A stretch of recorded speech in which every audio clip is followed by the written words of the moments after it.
রে বন্ধু, মায়ার নবী রহমতের নবী যখন ও বন্ধু হিজরত করলেন, মক্কা ছাইরা মদিনায় যাইবেন, 6 মাস আগে আবু বকর সিদ্দিক রাদিয়াল্লাহু তাআলা আনহুকে ডাক দিয়ে বলে, বন্ধু আবু বকর, আপনি আমার সফরের সাথী হইবেন, হিজরত করতে হবে, কবে কখন কোন সময় পড়তে হবে এটা আমি জানি না, আমার আল্লাহ জানায় দিবে। সুবহানাল্লাহ। কাল আরে মুসলমান বন্ধু,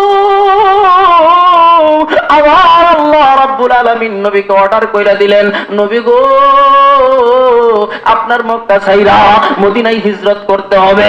ইয়া রাসূলুল্লাহ, ইয়া হাবিবাল্লাহ, আর মক্কায় থাকতে পারবেন না নবী গো, আপনার হিজরত করে মদিনায় যাইতে হবে। কাফেররা আপনার ঘরটারে চতুর্দিকটা ঘেরাও করে ফেলেছে, নবীরে বাইরা ফেলতে চাই, নবীরে বাইরা ফেলতে চায়, নবীরে আঘাত করে বাজার নবী কালেমার দাওয়াত জন্য এত পরিমাণ কষ্ট করেছে আমার রাসূল।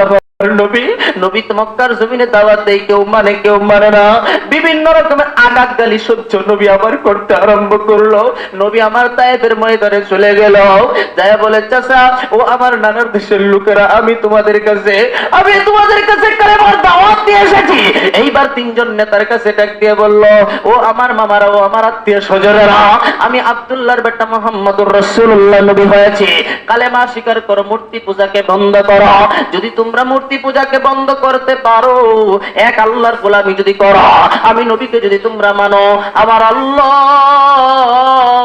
তোমাদের জন্য বিশাল সুন্দর জান্নাতের ব্যবস্থা করে রেখেছে। সুবহানাল্লাহ। নবী আমার যখন তায়েফের ময়দানে দাওয়াত দিতে আরম্ভ করে, নবীর কথা তো মানেই না, নবীর কথা শুনেই না। একজন নেতা ডাক দিয়ে বলল, এ মুহাম্মদ, তুই বুঝি নবী হইছস, আব্দুল্লাহর বেটা মুহাম্মদ বুঝি নবী হইছস? না না, আমি তোরে মানি না। নাউজুবিল্লাহ। কর আরে জোরে কর নাউজুবিল্লাহ। এইবার বলল, আমি মানি না। এইবার দ্বিতীয় নেতা জনের কাছে গেল, এইবার ডাক দিয়ে বলল, আমি তো মুহাম্মদ কালেমার দাওয়াত নিয়ে এসেছি। এইবার ডাক দিয়ে বলল, তুমি যদি সত্যিই নবী হও, আমি তোমার সাথে কোনো কথা বলবো না, জলদি করে এখান থেকে চলে যাও, তাইতে কোনো কালেমার দাওয়াত চলবে না। নাউজুবিল্লাহ। কর আরেকজন নেতার কাছে কথা বলল, বন্ধু প্লিজ উঠাউটি করবেন না, এ বন্ধু দিলের খোরাক নিয়ে যাবেন, মা বাবার জন্য দোয়া নিয়ে যাবেন। আমার বন্ধু এইবার যখন নবী আবার 3 নম্বর নেতার সাথে কথা কয়, ডাক দিয়া বলেও, আমার আত্মীয় স্বজন নেতারা, আমি তো কালেমার দাওয়াত নিয়ে এসেছি। বলল, মুহাম্মদ জলদি করে এখান থেকে তুমি চলে যাও, তোমার কালেমার দাওয়াত কেউ গ্রহণ করবে না। নাউজুবিল্লাহ। আবার বায়ার নবী রহমতের নবী, বিশ্ব নবী, যে নবীরে সৃষ্টি না করলে দুনিয়ার কিছুই সৃষ্টি হইতো না, ওই নবীর গায়ে পাথর মারে রে বাজার। এইবার নবী আবার পিছন দিয়ে ফিরিয়ে বন্ধ করিয়া কালেমার দাওয়াত আর কেউ গ্রহণ করলো না। নবী মনটারে বেজার করিয়া আমার মায়ের নবী রহমতের নবী যখন আরম্ভ করলো, বাড়ির দিকে রওনা হয়ে গেল। এইবার ওই কাফের মক্কার কাফেররা, দুশমনেরা, ইতরেরা এইবার বলল, মুহাম্মদের গায়ের ভিতরে পাথর মারতে শুরু করো। আমার মায়ের নবী পিছন দিয়ে যায়, পিছন দিয়ে একজন যুবক পাথর মারে, আরেকজন যুবক পাথর মারে। আমার মায়ের নবী কয়, কায়েববাসী, আমি নবী হইলাম এতিম, আমি নবীরে তোরা কাটাইস না, আমি নবীর মা নাই, আমি নবীর বাবা নাই, আমি নবী, আমি এতিম, আমি বাবার চেহারা কোনদিন দেখি নাই। মাঠে যখন বাচ্চারা খেলা করে, অন্য বাচ্চার বাবারা যখন আনিয়া যায়, নবী আমার আমানারে ডাক দিয়ে বলে, মাগো, সকল বাচ্চারা আইসা, বাচ্চার বাবার আইসা তারে কুলে করে যায়। মাগো, আমার বাবা কি আসবে না? আমার বাবা মা আব্দুল্লাহ কোথায় গেল? এইবার আমরা ডাক দিয়ে, আল্লাহ, তোমার বন্ধু মোহাম্মদ রে আমি কি দিয়ে সান্ত্বনা দেই? তোমার বন্ধু মোহাম্মদের বাবা তোর দুনিয়াতে আসবে না। নবী আমার কান্দে আর ডাক দিয়ে কয়, ও তায়েব বাসী, আমি নবীর মা নাই, আমি নবীর বাবা নাই, আমার আর পাথর মারবি না।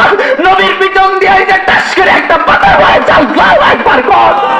এইবার নবীর ডাক দিয়ে পিছন দিয়ে পাথর মারে, সামনে দিয়ে পাথর মারে।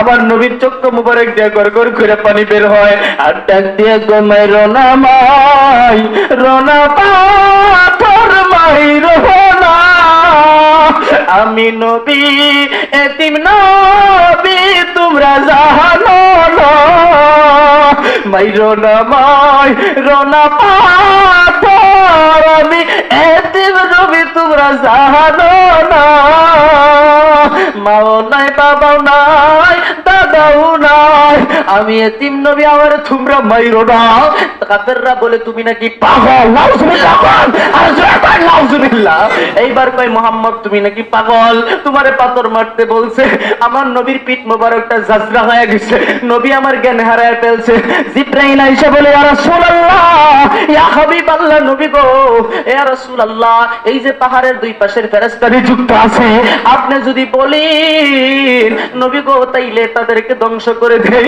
আবার মায়ের নবী কান্দে আর কয় জিবরাইল আমার উম্মতরা বুঝে নাই আমার উম্মতদেরকে তোমরা কষ্ট দিও না হেদায়েতের দোয়া করলেন আল্লাহ পাক তায়েববাসীকে হেদায়েত দিয়ে দিলেন সুবহানাল্লাহ নবী আমার কোনদিন জামা খুলে গোসল করে নাই একদিন গোসল করে আম্মা জান আয়েশা রাদিয়াল্লাহু তাআলা না বলে মায়ের নবী গো আপনার পিঠ মোবারকে বসন্ত হইছে আপনার কি চিকিৎসা করে নাই নবী আমার ডাক দিয়া কয় আয়েশা রে আমার কোনদিন বসন্ত কেন আমার গায়ে মশা পর্যন্ত বসে নাই আল্লাহু আকবার বলে আল্লাহু আকবার বলে নবী আমার কয় মশা বসে নাই তাইলে এত দাগ কেন তায়েফের ময়দানে কালেমার দাওয়াত নিয়ে গেছিলাম কালেমার ময়দানে তায়েফে বাসী আমার দাওয়াত গ্রহণ করে নাই উল্টা আমারে আরো আঘাত করেছে আমি তাদের জন্য বদ্ধ করি নাই আল্লাহ পাক